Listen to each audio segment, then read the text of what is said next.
नमस्कार। इससे पहले की वीडियो में आप लोगों को मैंने मापन के बारे में बताया था, जिसमें भौतिक शब्द का उपयोग मैंने किया था और भौतिक राशियों के बारे में बताया था। इस वीडियो में मैं आप लोगों को स्पेशली भौतिक राशियों के बारे में बताऊंगा, वे भौतिक राशि जिसका उपयोग हम लोग दैनिक जीवन में अक्सर किया करते हैं। तो चलिए चलते हैं भौतिक राशि। तो सबसे पहला है अदिश राशि।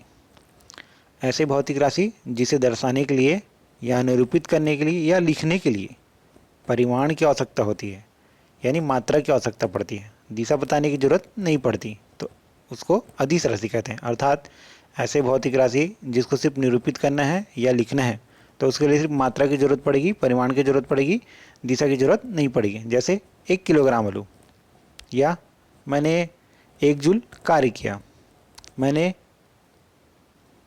इतना ऊर्जा खपत किया, या 1 किलो ऊर्जा खपत किया। यहाँ पर मैंने कभी दिशा का उपयोग किया नहीं किया। तो ऐसी भौतिक राशि जिसमें सिर्फ परिमाण बताने से या मात्रा बताने से हमारा काम हो जाता है, जिसमें दिशा बताने की जरूरत ना पड़े, अदिश राशि कहते हैं। सदिश राशि, सदिश अर्थात जिसमें दिशा जुड़ा हुआ है, जिसमें दिशा बताना जरूरी है।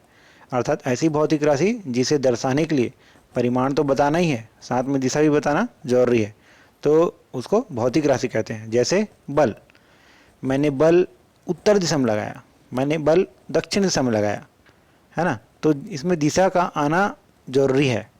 तो ऐसी भौतिक राशियों को हम सदिश राशि कहते हैं। और सदिश राशि में बल, त्वरण, विस्थापन, दूरी, किसी गतिशील वस्तु द्वारा एक निश्चित समय में तय की गई कुल लंबाई उस पिंड के द्वारा चली गई दूरी कहलाता है। इसका मान सदैव धनात्मक होता है और दूरी एक अदिश राशि है, अर्थात इसमें दिशा बताने की जरूरत नहीं है, इसका मात्रक मीटर होता है। तो मान लीजिए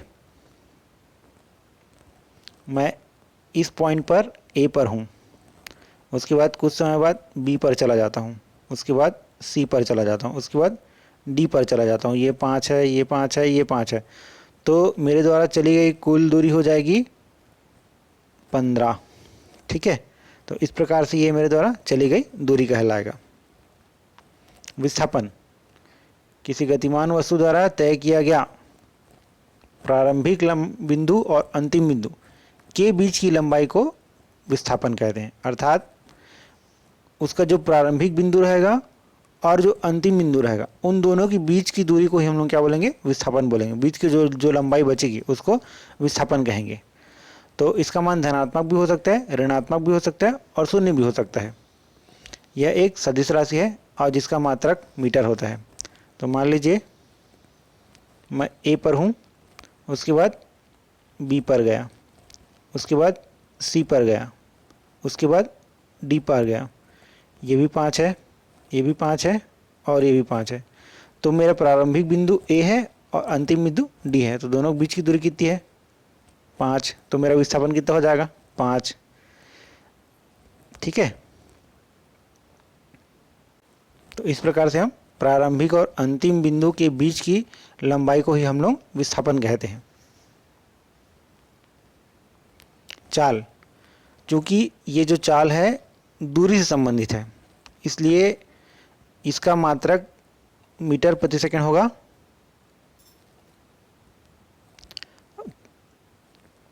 किसी निश्चित समय अंतराल में वस्तु द्वारा तय किया गया कुल दूरी को उसका चाल कहलाता है। मतलब किसी निश्चित समय अंतराल में वस्तु के द्वारा तय किया गया कुल दूरी उस वस्तु का चाल कहलाएगा।